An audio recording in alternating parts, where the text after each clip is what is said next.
Hey, this is Marilyn Gigliotti. Hey, this is Brian O'Halloran. Hey, everybody. My name is Scott Schiaffo, actor best known as the Chulies Gum Guy from the film Clerks. And welcome to Clerks Minute. You're listening to Clerks Minute. And I'm not even supposed to be here today. Hi, this is Mike Zapsik from AMC's Comic Book Men, the podcast I Sell Comics, and the Ming and Mike Show. And you're listening to Clerks Minute. What's up, everybody? This is Ming Chen from AMC's Comic Book Men. You got a minute? Good, because you're listening to Clerks Minute. Hey, this is Walt Flanagan, the Lon Chaney of the 90s, and you are listening to Clerks Minute.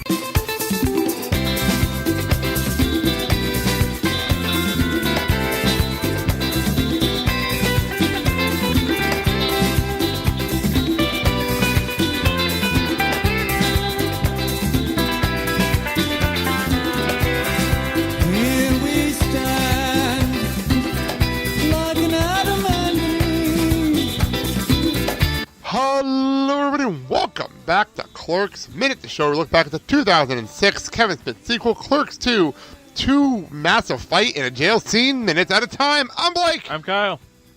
And I'm Jim O'Kane from the Apollo 13 Minute, the Rocketeer Minute, and way back to the Airport Minute. Another fellow podcaster. Yes, another Movie by Minute podcaster, which it's very awesome. Welcome to the show. You've come in at a crazy point in the movie. Yes. It's the most un-Jersey looking, cleaned up Mallrats-ish jail you've ever seen. And so true. It's a good point. It's the curse of too much money being thrown at a Kevin Smith production. So it's such a good point. We were joking about this a couple. We had Kyle's father, my father-in-law, on the show, who was an actual retired cop on a couple episodes ago, and even he was commenting on how ridiculous this jail is. Like, it's so over the top. It really, I mean, Mayberry didn't have as nice a jail as this place was. It's just incredibly spotless. Everything, and everybody gets to keep their own clothes, and everybody, it's even Randall gets to keep his hat, which is just astonishing. So, but it's all in service of the script. It's so that Kevin can have his dialogue spewed out wherever, and this is just background decoration for the dialogue. Then again, it's just probably the holding cell. So yeah. It's still I don't think they let you keep all this stuff with you when you're in a holding cell. If you're under arrest, they're gonna take pretty much everything that you can hurt yourself with, and probably get a cavity search just to be sure. Yeah, especially in this case, especially in the case where we are now, with all the weird shit that was going on in the previous couple of scenes. But we're fighting. We are in the middle of the infamous Dante Randall argument. That's what we're in the middle of here. Yes, where all the stakes are laid out. Everything, here's the choices and decisions that Dante has to make, and Randall is being Mr. Exposition himself, just rolling through the litany of the two women he has to choose from and what he's going to do. What I appreciate about Randall in this whole jail sequence, it's to the point where he's being serious. It's one of the only times in this movie he's being straight up serious. There's no joking. There's I'm pissed off, and I'm going to tell you off, and I'm going to do everything I'm feeling that has been built up inside of me for years. Yeah, and we've been waiting for this payoff for 15 years since they started doing Clerks. I mean, this is quite a wait around to see. I mean, this is unlike Airport 79. It seems to have gotten better production values and more acting skills. And Randall. Go ahead. I'm sorry. He's laughing. He was just laughing at you. Yeah. Okay. Coming from somebody who's seen Airport 79. Well, it's one of those things. If the channel, back in the day, if the knob would break off from the TV and you were stuck watching upper band UHF, you'd say, "Oh, Airport. I've seen Airport 79." But this is you can also. I mean, not only is is Randall growing up in this, you can really see. Jeff Anderson finally gets to be more of an actor in this. I mean, I think he's probably gone to a couple of more acting classes and stuff, and he just really is emoting. Although, I know you guys have been, comparing Clerks to Clerks 2, and I kind of miss the raw nature of it. Jeff seems to be more acting than he did when he was in Clerks. I mean, with Clerks, I believed he was Randall. In this one, I'm feeling more like he's delivering Randall's lines, and it's great to see him grow, but it's just a tragedy that you lose that rawness in it. One thing I had noticed throughout the movie, and I've been commenting on this for like a lot of episodes, that Jeff Anderson, not only has he been doing more acting, he's been amazing at the facial acting. Like I'm emoting my feelings without saying we're like Silent Bob treatment in this movie in general, but like Jeff Anderson was never known for that, and he's like stepped up his game in that strength for me. That's a strength in my opinion in this movie. Yeah, and it's like he's got so much. I mean, well, he's got so much more screen time in this movie than the one where he was just being chased Planet of the Apes style through the cornfield. I mean, this is definitely where I think he's realizing that he's gonna be a major player in this movie as much as he was in Clerks. So I think he brings a little bit more to the table when he's acting. And it's nice to see, but I miss younger, less skilled Jeff, because I think it came back as more honest. I get what you're saying. I get exactly what you're saying. Yeah.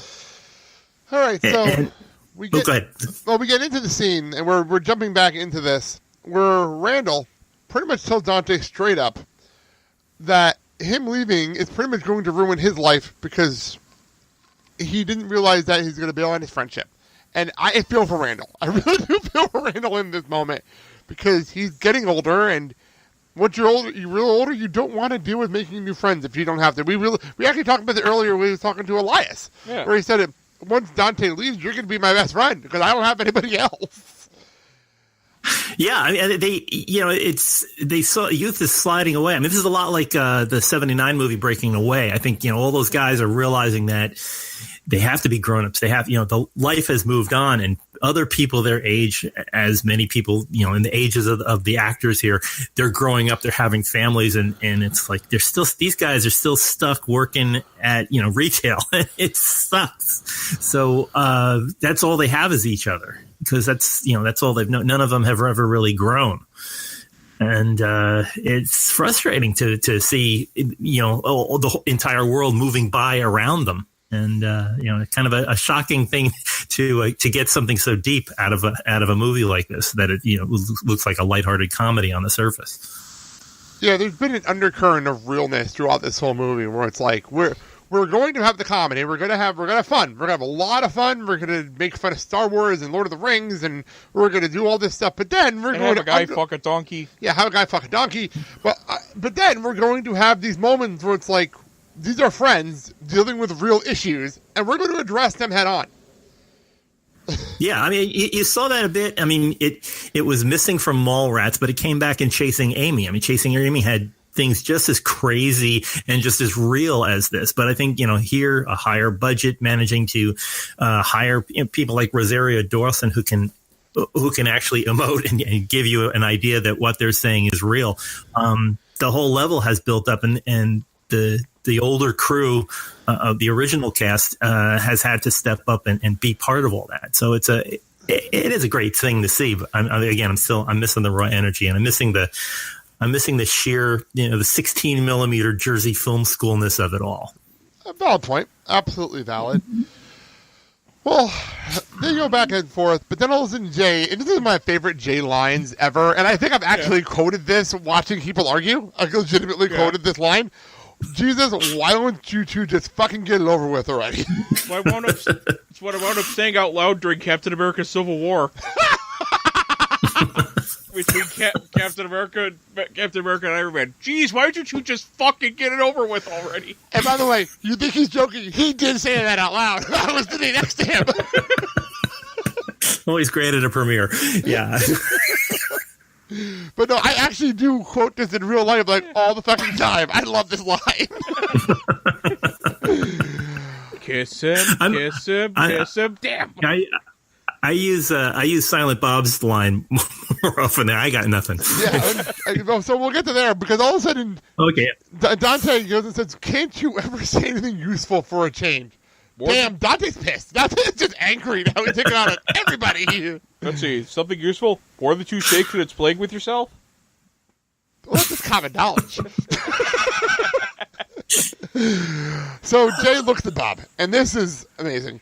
What the fuck are you waiting for? That's your cue, man. Like, it's setting him up. Like, this is the moment you're waiting for in this whole movie. And I did a little bit of timing seconds. I was watching this last night getting ready, and I had the timer in front of me, like, 12 seconds. They did 12 seconds to set up for I got nothing. And even better, as you can see Bob try to get the words out, you could just hear the engine failing to turn over there. The wind up. It's like nothing. It's like But yeah, there's no hyperdrive. So Jay flips out, and now Jay and Bob are fighting. This is just weird. What's your solution to everything? Pussy, man. Oh, I was gonna say, but the best part was Jay. What good are you, you mute fuck? Wow. Whoa.